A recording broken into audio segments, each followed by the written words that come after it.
The gap between my uploads just keeps getting bigger and bigger. How about we fill that gap with this brand new analysis video?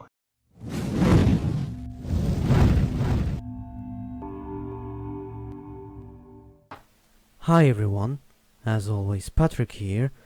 If you're already subscribed, make sure you turn on notifications, otherwise YouTube won't tell you if I posted anything. If you are new to the channel, make sure you watch until the very end and consider subscribing if you like it. In this video, we will cover 4 racing games that you can't play anymore. I will give you a quick overview on those games and then I will tell you the reason or reasons why those games cannot be played anymore. 2 things before we begin. 1. I've already made 2 videos like this before, so if you like this one, be sure to check out the other 2 videos on this topic. And 2. This analysis video will be shorter compared to my other analysis videos. Why is that? Because over the years I've got a lot of complaints that my videos are too long. Let's get started. The first game I'm gonna talk about is Asphalt Overdrive. Asphalt Overdrive was developed by Gameloft Madrid and published by Gameloft in 2014. It was an endless runner. The player only had to focus on shifting lanes. Acceleration was done automatically by the game. In each race, the player had to achieve an objective and their score was rated out of 3 stars. 1 star was awarded for completing the race, while 2 more were awarded for beating certain score targets.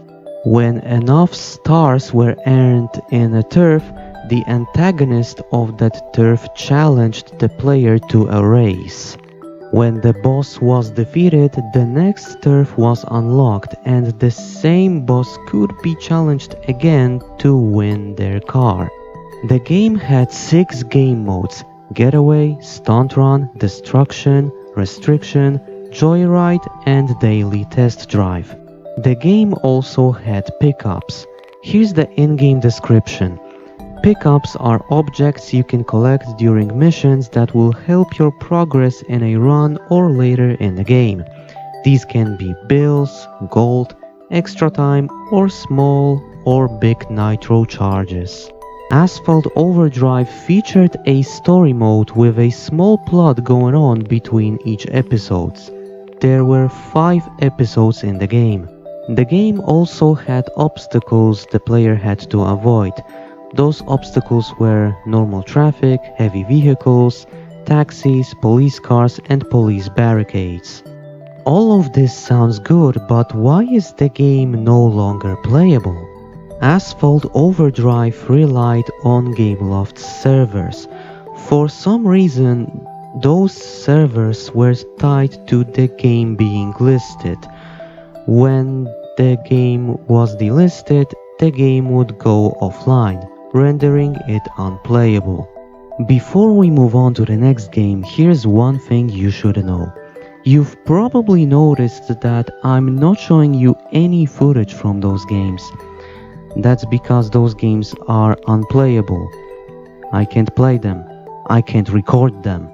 The second game I'm gonna talk about today is Asphalt Extreme. Asphalt Extreme is a spin-off. Asphalt games are usually about supercars. This one is about off-road rally cars. Initially, it released with each car being purchasable for increasing amounts of credits, but late in the day it switched to a blueprint card-based system with loot boxes awarding random cards. You could unlock almost every rally car in 18 hours. Was the game any good? As an arcade racer, yes, very much so.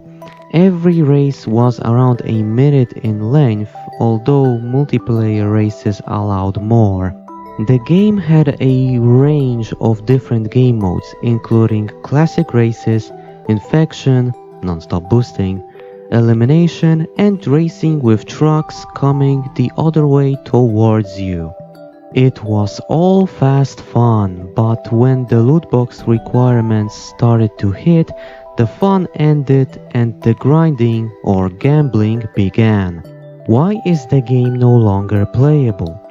Because in August 2021, Gameloft would announce the game would be shut down in 1 month on September 30th, 2021. Weeks after the delisting on October 18th, 2021, Netflix would release a launch trailer announcing Asphalt Extreme would be republished as a part of their subscription service.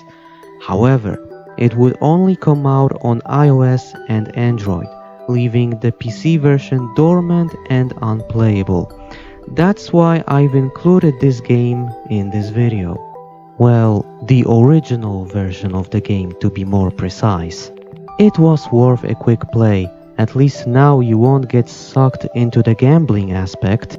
The third game I'm going to talk about is Asphalt Street Storm Racing. ASSR was a spin-off and it was boring. The game focused on drag racing, similar to the CSR racing series. There were 7 race modes in the game: Seasonal Leagues, 4P Race Mode, 4P Pinks Race, Quick Race, Champions Clash, Daily Car Trial, and Street Series. The game had 3 locations to offer: New York, Paris, and Hong Kong. The game also had a career mode and gift boxes. And that's it. No, seriously, that's it. That's all I can say about the game. Quick question. Do you know why I've said that the game is boring? It's because the game gives me nothing to talk about.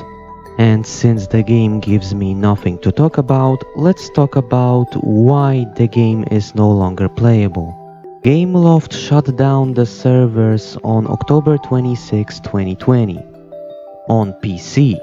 Meanwhile, Android and iOS versions were removed from their respective stores on December 31st, 2020.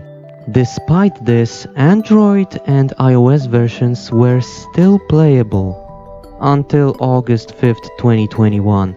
Gameloft decided to shut down the servers for those versions as well. And now, the final racing game that cannot be played anymore. It's GT Racing 2 The Real Car Experience. GT Racing 2 The Real Car Experience was a racing game similar to the series Real Racing, especially Real Racing 3 and the second installment in the Gameloft Racing series as a continuation of GT Racing Motor Academy. It provided 67 licensed cars from more than 30 manufacturers and 13 tracks.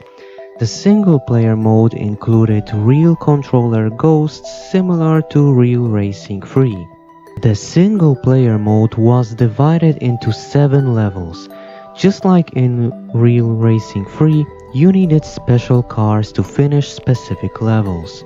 Players could purchase temporary boosts and permanent upgrades. In multiplayer, you were able to compete against other players from all over the world and create teams. There were more than 1400 events in total with modes such as classic races, duels, knockout, and overtaking. New challenges were added weekly. There were different weather conditions, driving aids, and customization options. Sounds like a fun game. Too bad it's no longer playable. But why is the game no longer playable? Gameloft quietly shut down the game on December 1st, 2023 unannounced. Why didn't Gameloft announce the closure of the game? I don't know, I couldn't find any information on that. But wait, there's more. Despite the fact that the servers were shut down, the single-player campaign is still playable, or the career mode in this case, but only if you managed to get the game before the shutdown date. And there you go, those were even more games you cannot play anymore. Did you notice a running theme here? If you did, that's awesome. If you didn't, don't worry. But that pretty much sums up everything I wanted to say in this analysis video. Thank you for watching, and I'll see you next time. Just be